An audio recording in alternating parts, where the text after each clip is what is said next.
Walpole not in yet, love? Well, maybe he thinks it's still Sunday and is out there in Pinner, polishing his car. I'm sure Mr. Gibb will phone you the moment he comes in, Mr. Hine. No, he won't, love. Not if he didn't finish the crossword on the way in. Now, Mr. Hine. Anyway, it's nice to know you're there, Miss Tarrant. It's good to know somebody's reached that minister before 10:20 on a Monday morning.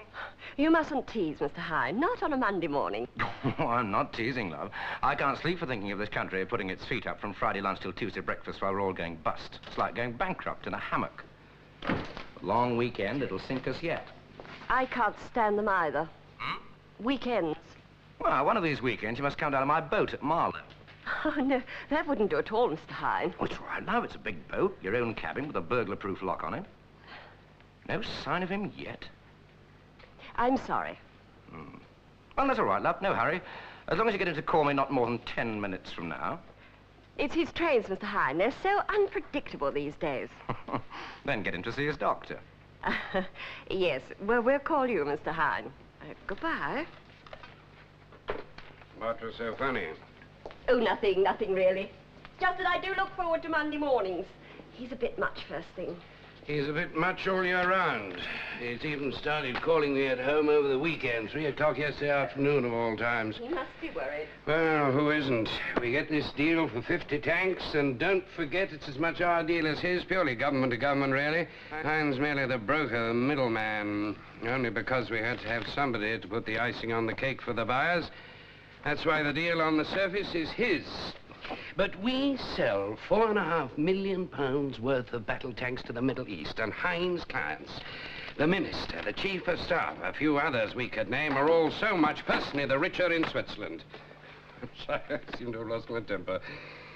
Well, now those clients are here to see what they're getting for their money and to make sure that the export license is granted immediately. And we can't be sure it will. We can be very sure it won't. As if there weren't enough people around here saying no to the deal, the army's now joined in. Us? Ours. Oh, dear. Hine will just have to learn the art of patience. I don't think it's in him, but he'll have to try. I won't have us blamed for the dilatoriness, the bloody-mindedness of the rest of Whitehall.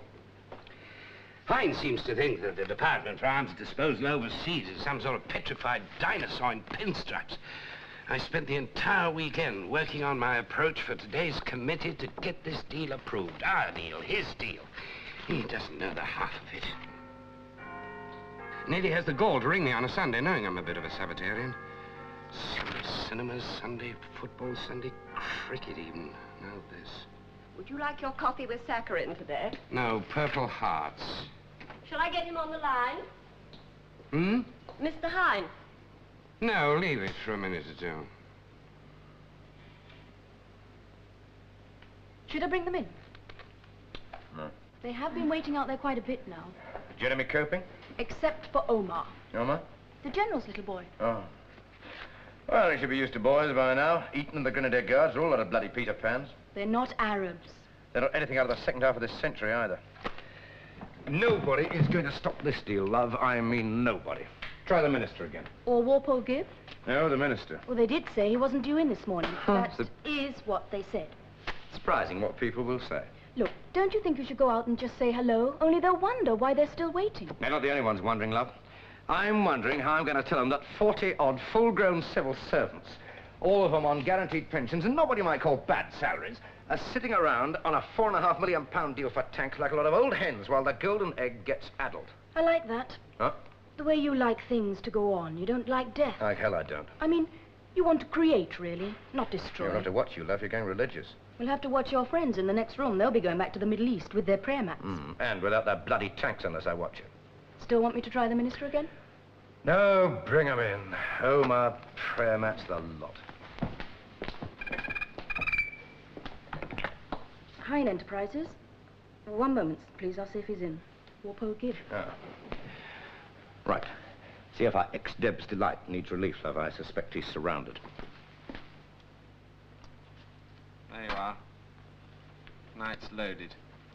Thank you, Uncle Jeremy.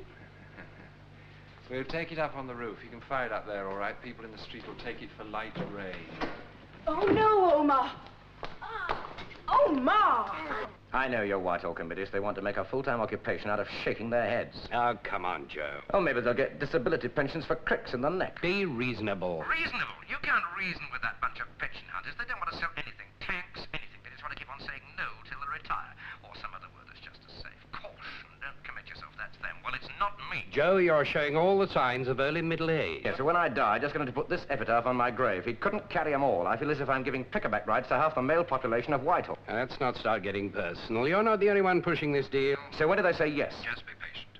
Look, we've got delivery deadlines. Rashid doesn't want pie in the sky. He wants tanks in that bloody desert by April. Keep cool. If it feels hot to me, and this deal's like ripe camembert, it won't keep. Don't tell me the French are trying to shove us out. The French? Camembert, I thought maybe you were hinting. Yes, well, Edam then. You'll think it's the Dutch or Swiss Gruyere or Danish Blue. Forget 'em all, Walpole. If you don't get that bunch of chair-bound cowboys to stop shaking their heads and start nodding 'em, I know where I'm going for my tanks, and you can start flogging cheese and move to the Ministry of Agriculture. Oh, Joe, you know you're... Joe!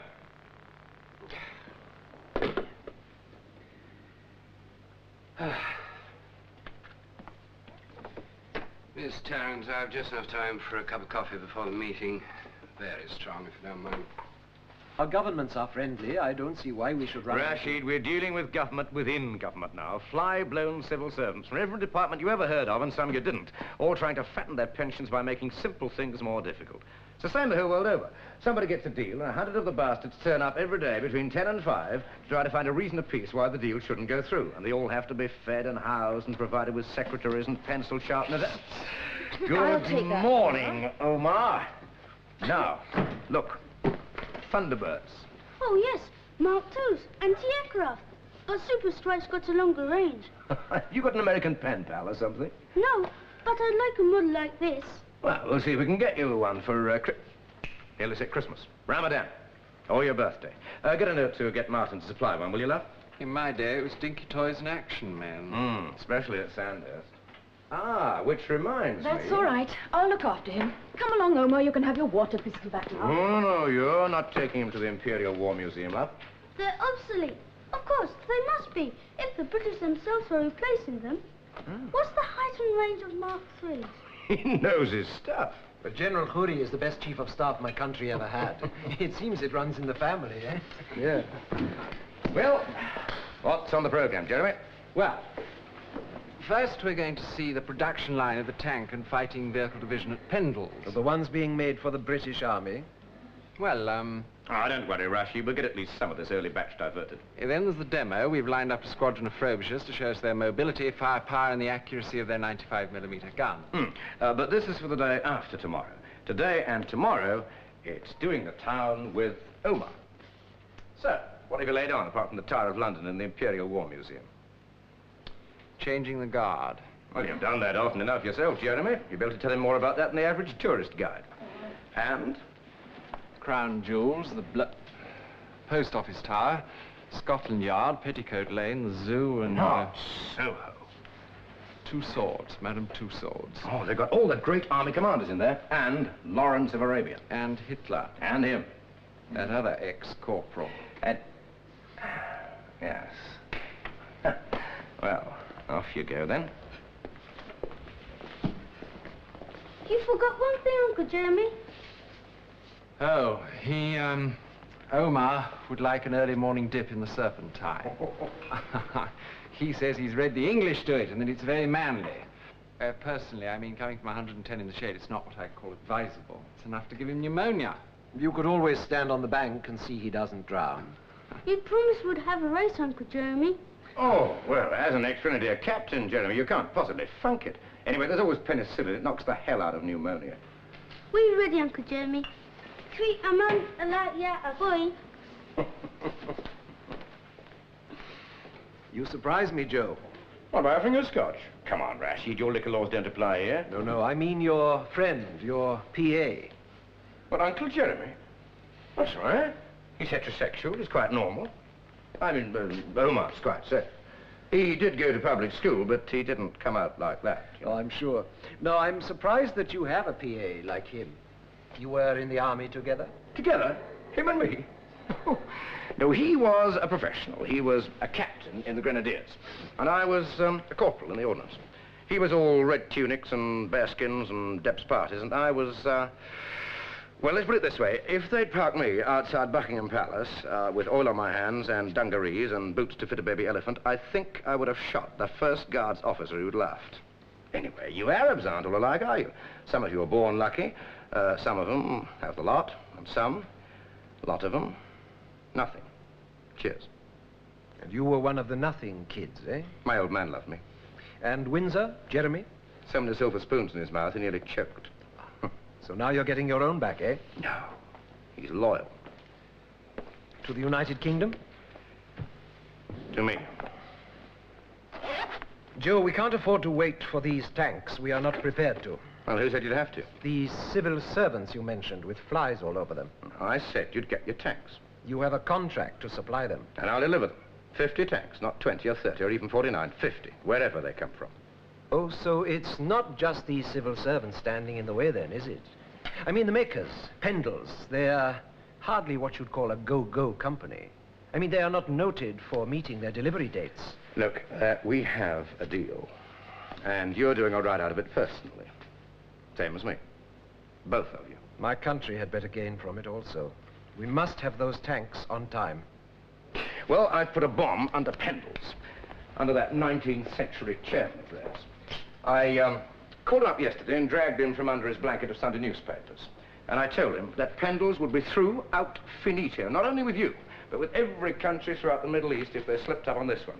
I told him they'd finish up with sand in their eyes and up their noses. Now, the old devil's not used to that kind of talk, especially on a Sunday afternoon. On a Sunday afternoon, he's only used to the sound of his own snoring. Now, it's Monday morning, and Monday mornings are bad enough anywhere, but this one at Pendles must be something. Really something.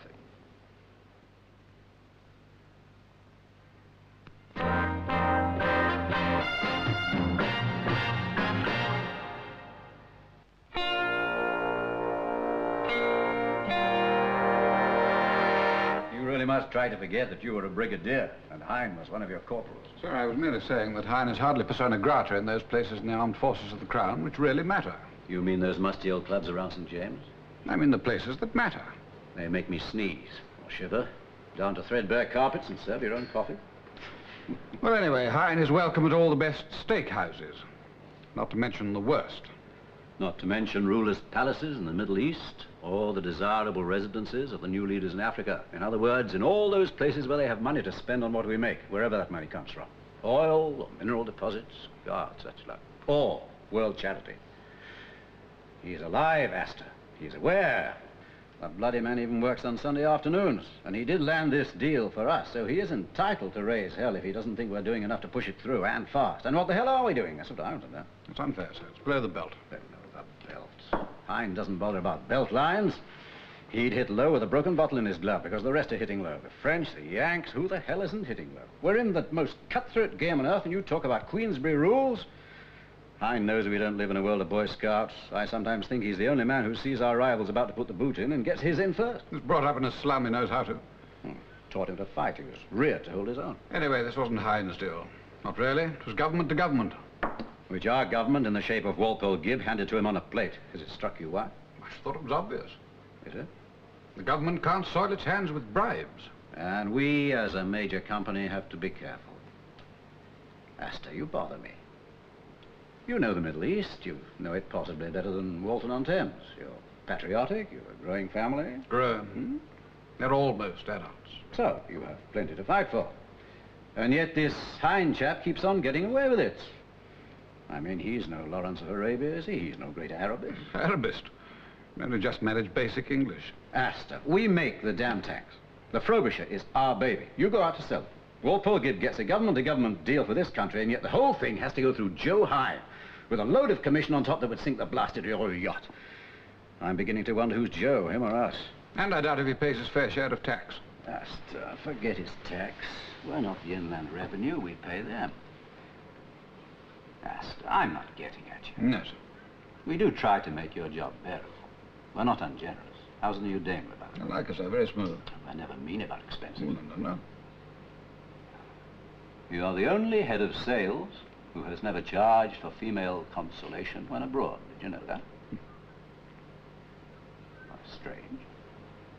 You've been a widower a long time. Well? You can't buy consolation. Not women, Astor. Hine, Joe Hine, his bloody commission, his role in all this. What you're saying is I'm not that I'm saying redundant. anything. I'm asking. You're saying that I'm redundant. Oh. Some bowler-hatted nonentity who can't deal with Hine and his kind. Some amateur civilian that he can run rings round, a sort of military orphan adopted by this vast enterprise. Well, say it if you like, but don't for one moment believe it. Hine gets away with it in the Middle East and some other places because he's responsible to nobody but himself. He can pay the bribes to ministers, chiefs of staff, their damned grandmothers and mistresses, while everyone, governments, tax departments, the press, the public, big corporations like ours, reputable institutions, all turn Nelson's eye while the bribes change hands. Astor, you need a drink. It is gin, isn't it? Think, sir, if you please. I don't see any of Hine's influence in our own recent deals to our own three services. Or the Australians, Scandinavians, NATO in Europe. Astor, I'm not getting at you. In fact, I like your standards. This company has carried my family name for nigh on 200 years. We've built up a reputation for quality. Quality. Our first cannonballs, our first bullets, muskets, they all had this thing. Quality. And now, it's the same. With our tanks, our missiles. Quality, Astor. That's the thing. But you can't achieve quality without integrity. Without integrity, there's nothing. We must keep our integrity. I'll tell you something, Astor. The last missile-carrying destroyer we made, I wanted to call it integrity. No, Astor, you mustn't misunderstand me. What I'm on about is the way we must put the pressure on to see this deal goes through. Hine's commission is one thing. Seeing this thing through is another. Through Whitehall. There seems to be opposition, not only from the usual quarters, but also now from the army. The army's opposition could swing it against us. It could kill this deal stone dead. Well, you're the soldier, Astor. You're the brass hat. And in this firm, at this time, head of weapons sale.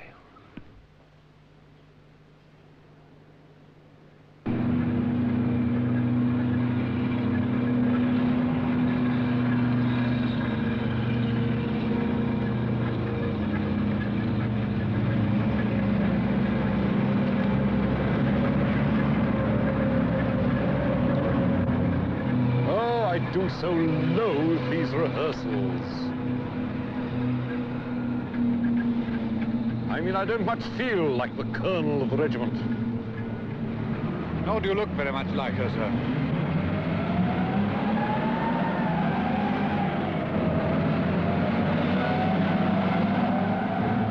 Doesn't it fill you with nostalgia, Harris? I was in ordnance. What the hell's this lot?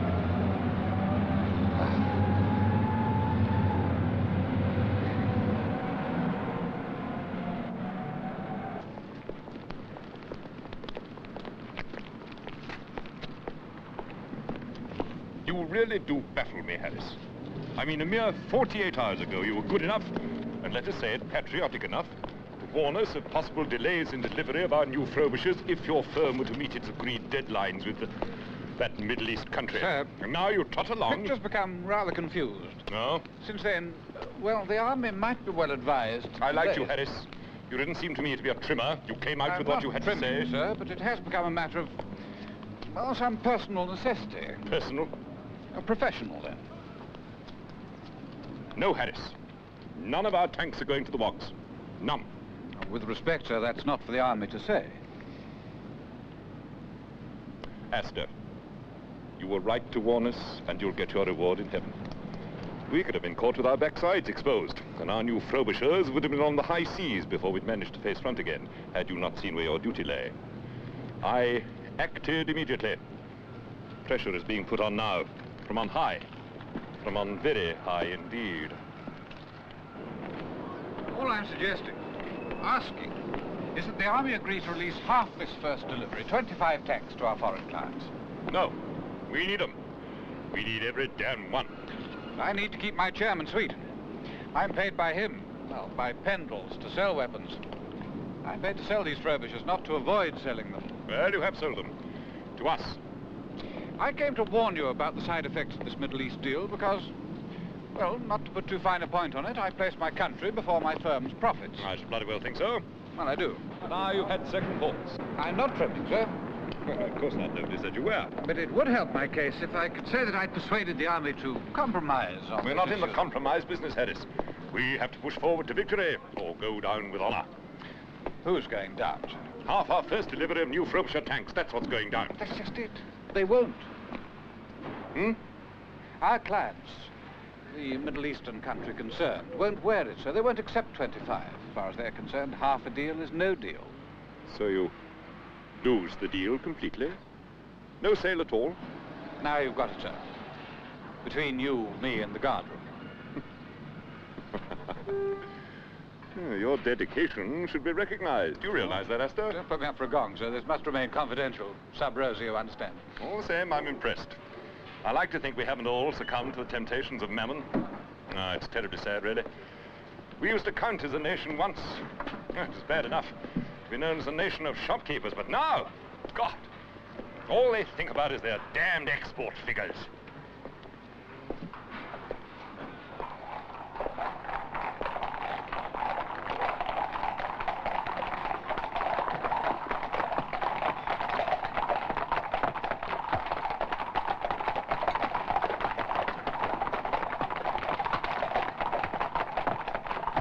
Sad. So sad to think we've become a nation of bloody commercial travelers.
So, what about that boat trip, love? Mr. Gibb shouldn't be long. Oh, he's at a meeting? Ah, is he ever not? I'm sorry? At a meeting. Never mind. You'd like a coffee, Mr. Hine? Only if you'll come down to my boat.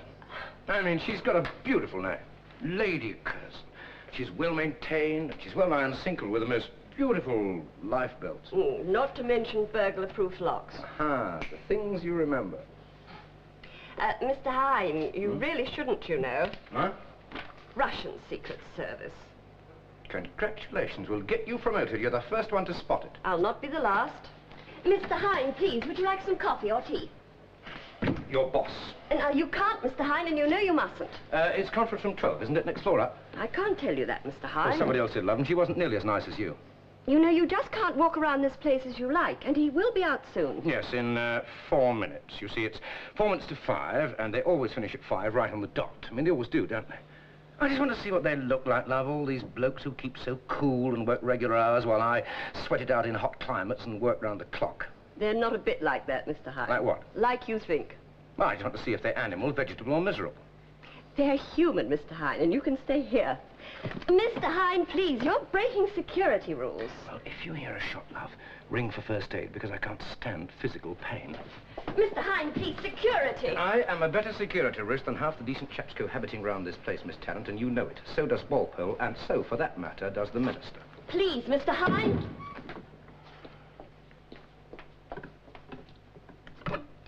Security.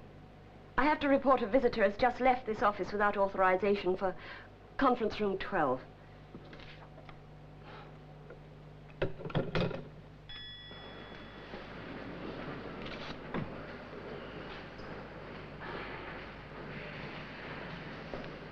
Your parcel? My name's Hine, Joe Hine. I must see your parcel. It's downstairs with Mr. Gibbs' secretary, Miss Tarrant. If you'll come with us. What lot were you with then? Do you mind? Oh, I bloody do mind, Corporal. Sergeant Major, but it doesn't matter. I fear it does, ex-Sergeant Major retired. You see, the civilian behind you holds the equivalent rank of this ministry of Major General. Now, he won't expect a salute, but he won't be best pleased, as all the generals say, if you should revert to unarmed combat with me. Joe, what the devil do you think you're doing? Always a test. You think I was flogging tests to the enemy? Ah, Major. Can't you find some other way of getting your kicks? I'm not after kicks. I'm after civil servants. I don't much care for ex-Sergeant Major security guards either. Would you believe it? He actually resented it when I called him Corporal. Yeah, well, you would. So? All right, you were a corporal once. Stop worrying. Look, I take 10 years off my life sweating out this deal in the desert, and this lot of anemic pension hunters start a marathon sitting, gulping gallons of instant coffee just to find an excuse to say no. Tea, old chap, this afternoon we had tea. Yes, well, I didn't want to sound cliché. Yes, well, all right, I'm trying. We'll get there. So who's against this deal going through? Now, you know better than to ask me that. Yes, I know better, but I'm still asking. Look, Joe, you cannot sell 50 British camps in the Middle East just like that without upsetting people without various departments saying, hey, wait a minute. Wait a minute. It's been days now. It's like being weeks or even months. Oh, God. Where do they all come from?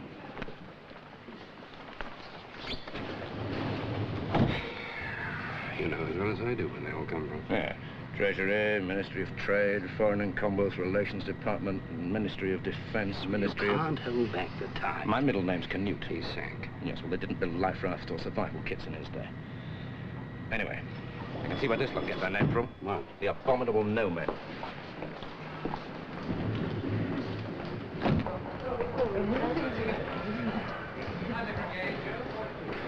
Everyone has to be fed and watered. We're meeting again tomorrow. And the day after? It wouldn't surprise me. Well, I lose a stone and a half in weight setting up this deal in the desert, in and out of that sandy, bloody wasteland, in and out, eating hunks of sheep with my bare hands at temperatures of 110 degrees in the shade, risking everything from dysentery to Baghdad boils for this, to give this bunch of unsackable layabouts a chance to chew the fat in dear old London. Okay, it's tanks, it's weapons, but this bastard's never out of work, are they? Joe, I told you I'm doing my best and we are winning. Oh, are we? Yes, we are. I'm on your side, you know. Well, I'm very glad somebody is. Yes, I have got the name right. Yes, and the time. No, there's no need to recap. Yes, the moment he comes in. Goodbye. Messages, appointments. Your secretary seems to think I'm hers. Thanks. Mr. Hine's pass. Well, at least somebody's efficient and works hard in this Kremlin love. You had those Boston stranglers onto me in no time. Thanks for taking these messages, by the way. Should the wind change tomorrow, Joe, I'll call you. Right, Miss Tarrant. It's all right, Walpole. I can find my own way. That's just the point. You're not supposed to. You can't roam around this place as if it were public. Oh, I'm a shareholder. You should see my tax bill. Anyway, knowing your friends in Inland Revenue, I wouldn't be surprised if they hadn't given you a quick rundown on my liabilities. Look, I mean it, Walpole. They'd better pull their fingers out, or else.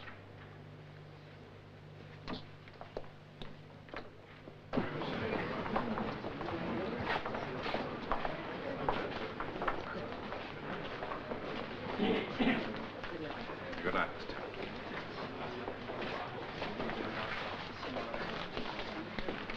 Mind coming with me, sir? What's wrong? You can't leave, that's what's wrong.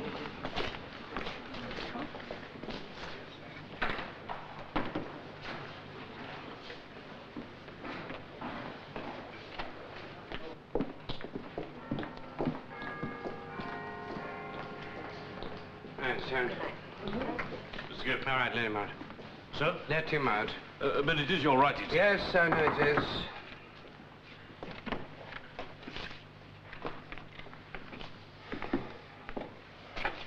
I know we're a load of no-good layabouts, Joe. But don't assume us to be idiots. All right, son, man.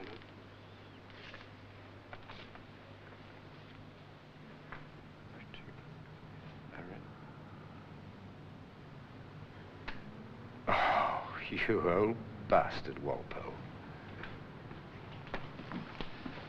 Good night, Corporal.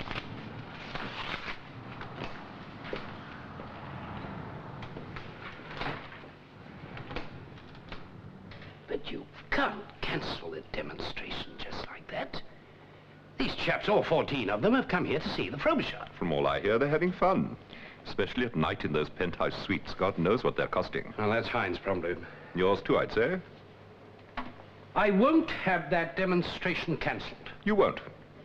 Don't get above yourself, Undersecretary. My chaps are soldiers, not second-hand car salesmen. If Hine's chummies from the Middle East... Ours. They're our clients, no less than his. Well, whoever's. If they doubt whether our Frobishers can knock holes in tea chests at 3,000 yards, it's neither here nor there. It may be your business to arm the wogs, but you'll not do it with our hardware. I'm still going to insist on that demonstration. The only unit available for the demonstration is now otherwise occupied, on duties essential to the defense of this country. Cancelled? I regret to say by the army. Someone's decided every tank is needed tomorrow. Someone's decided we're in imminent danger of being invaded by the Channel Isles. Don't be stupid, Jeremy. You're fine when you're not trying hard to be funny. Should I get Rashid on the line? Tell him it's off tomorrow? No. Get me Walpole Gibb. If it isn't enough for those no men to try tying us up with red tape, now the army has to join. You never know. We might have allies. The committee's meeting again today. Allies? I can tell you now. 2. The Treasury because they want the foreign currency, and the Ministry of Trade because they want to put a gloss on the export figures. The rest will just keep on shaking their heads from coffee break till tea time through a long lunch break. They're laying this country with its legs wide open. Sexy. Not to worry, Joe. Not to panic. Must apply Rule 1. Isolate the real enemy, not get swept away. I pay you to agree with me. Not what it says in my contract. You haven't got a contract.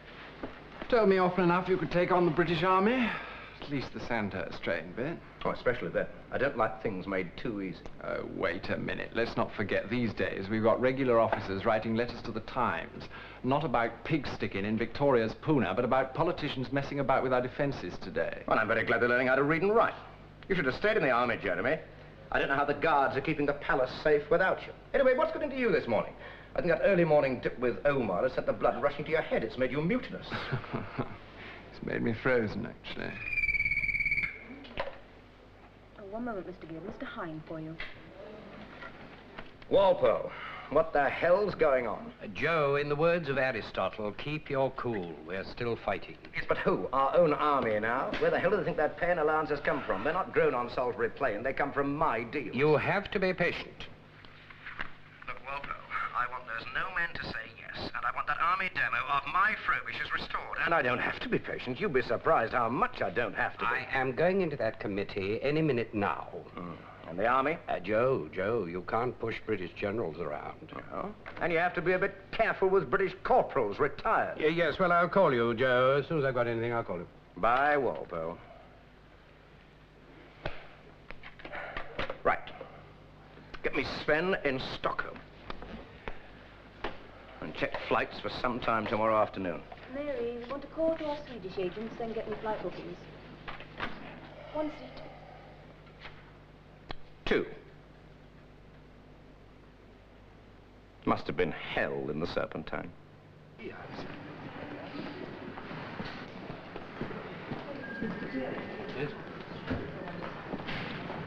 Message from security, telephone interceptions. Mr. Hine has been talking with Stockholm. It seems he's planning to withdraw the deal for British tanks and buy Swedish.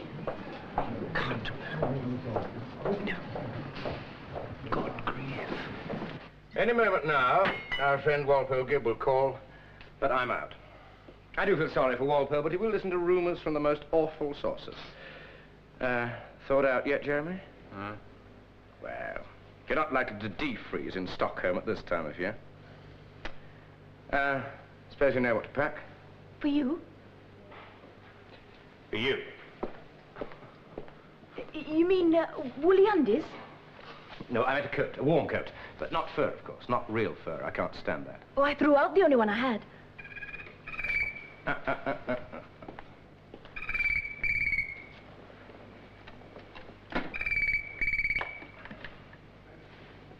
Mr. Hine's office? Oh, no, Mr. Gibb. I'm afraid Mr. Hine's away. Can I take a message?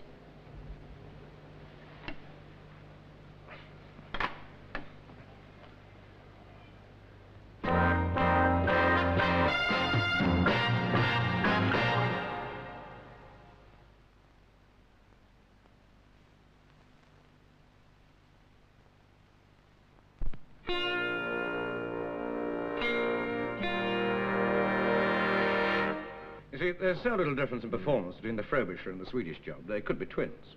And you can get them by the date we agreed for the Frobishers. On the dot. I'm flying out to settle it today. Well, that's all that matters then. The arrangements stay the same. Oh, precisely. Our personal percentage is unchanged. And you're sure you can get them? I said 50 tanks, and I'll get 50. And the other problem? Oh, yes, the other problem. Mary, tell Jeremy to come in, will you? Not my problem, you understand, Joe. I don't have this appetite for your Western women. It's my staff, my delegation, you understand. It's not the General's problem, either.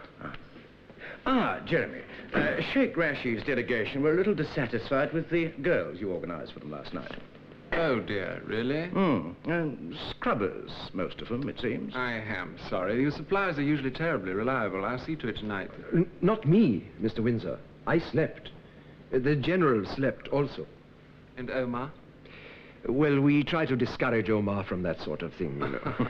No, I mean, I bet he slept. We really did London. And swam it. And that, yeah. We hear you missed out the Bloody Tower. Well, one of those things. We didn't have time. Perhaps later today, huh? Yes. And if you could arrange for our delegation to be a little happier this evening. Of course. Don't worry, Rashid. He will. And the Swedish deal will go through. Oh, yes. If our lot don't come to their senses before I leave for Stockholm today. Bluff. All bluff. There's no more intention of transferring this deal to the Swedes than I have of hijacking a jumbo jet. He's talked 3 times to his Stockholm contact. He's booked an afternoon flight today and a penthouse suite in the best hotel in Stockholm for tonight and tomorrow. Typical. 2 bedrooms, I suppose? En suite? I suppose. Must have been here for his wife before they separated.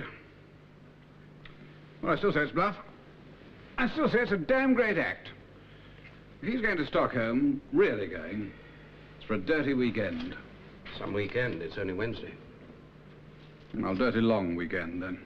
I believe he's gone to Stockholm, Astor, because he's had his belly full of our waffling and your idleness. I'm sorry, I mean it.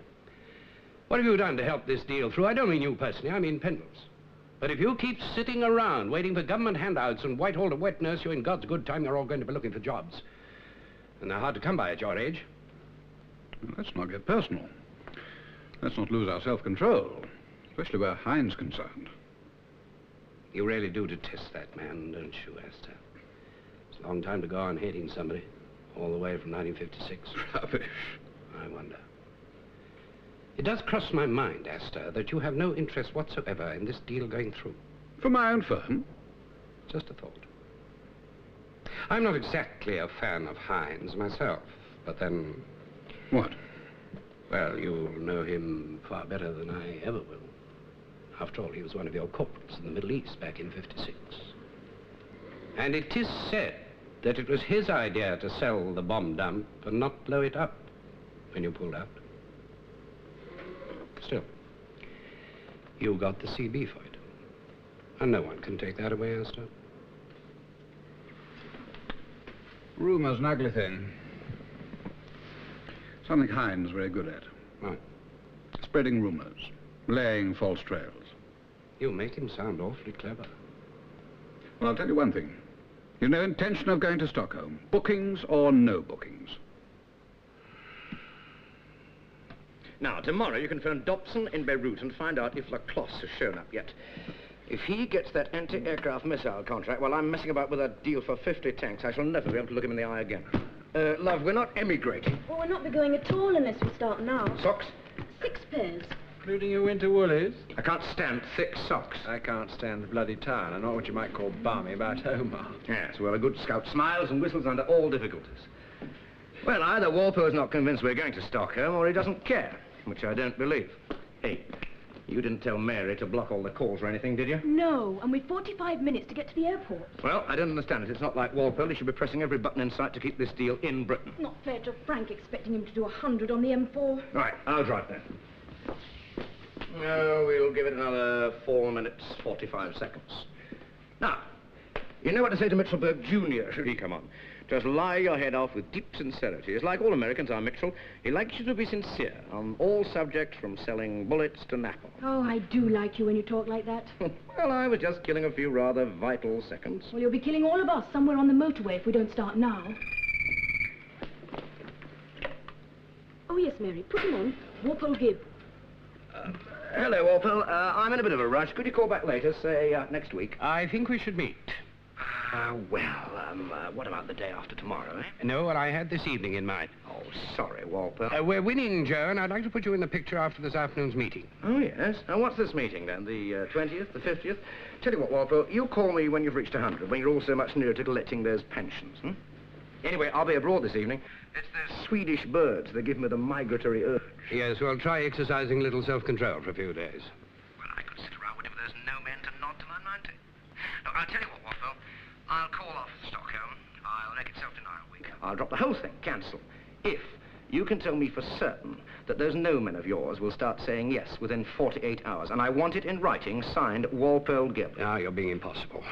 Well, I thought you said we were winning. We're not sprinters, Joe. And I'm not cut out for the marathon, eh? Now, look, Joe, in half an hour, I shall be pushing this deal in what I strongly believe to be the crucial meeting where we'll turn the tide. Oh, yes. Now who's being Canute? Well, now, I realize, of course, that it's very unfair on those Swedish blondes. But cancel this trip, Joe. I think you'll find it well worth your while. Sorry, Walpole. It's in my nature, the migratory urge. I'll send you a postcard.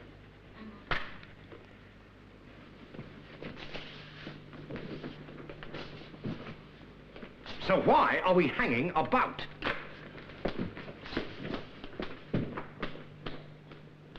He really is getting above himself. Get me Henry McParland at the Home Office.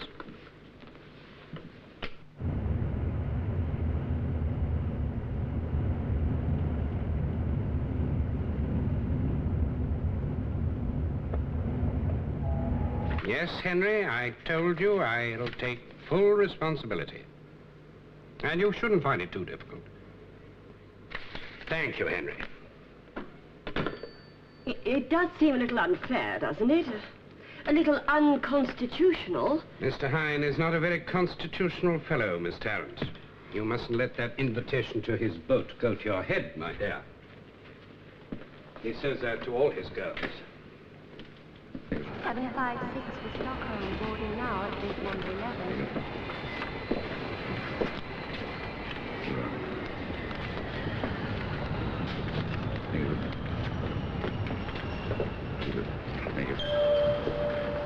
Final call, flight BE 756 Stockholm, closing now at gate number 11. Flight BE 756 to Stockholm, closing at gate number 11. It's all right, it's genuine. We're both British and not wanted by the police. Would you mind coming through, sir? Oh, we haven't time, have we? We'll not keep you long, sir. Look, I come through here 100 times a year. I thought every immigration officer and special branchman at London Airport knew me. I don't, sir. You're new? Yes, sir. I used to be at Southampton checking the Queen. Yes. Well, you'll be at Grimsby checking trawlers if I miss this flight. All the same, sir, if you don't mind. This way, sir. Both or neither?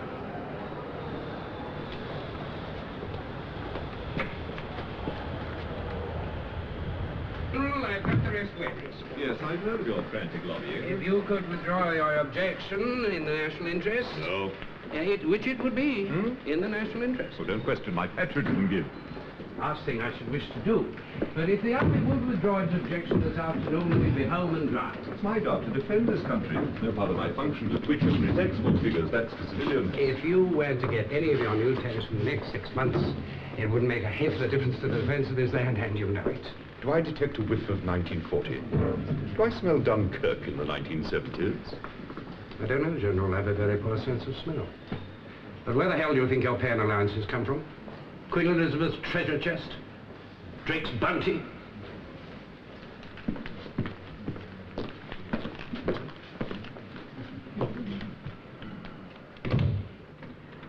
Shouldn't take much longer, sir.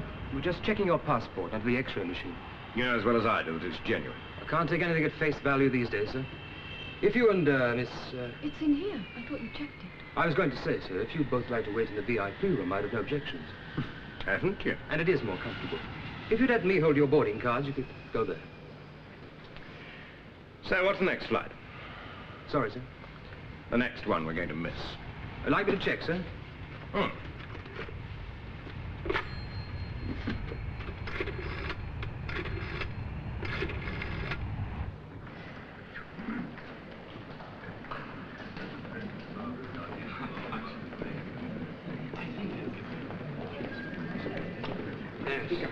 I'm relieved, too.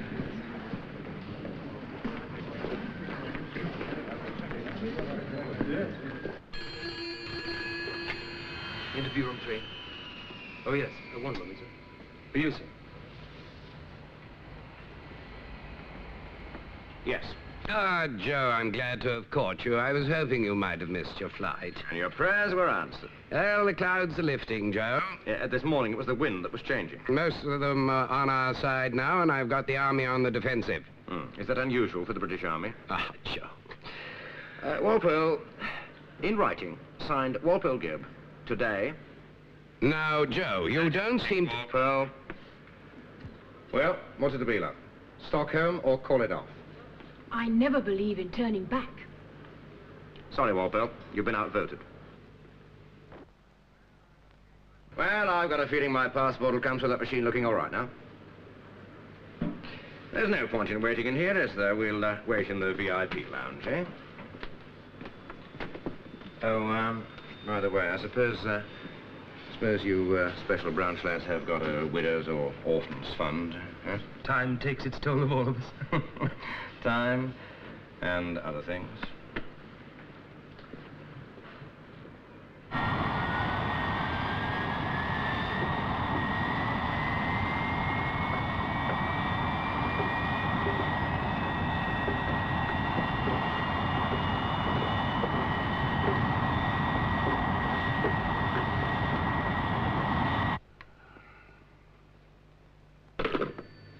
So that's it. That was our embassy in Stockholm, Master. Hine is not only there, or sweet, as you'd say, but in business. He's getting those Swedish tanks, and we should be ashamed. Especially you, Esther.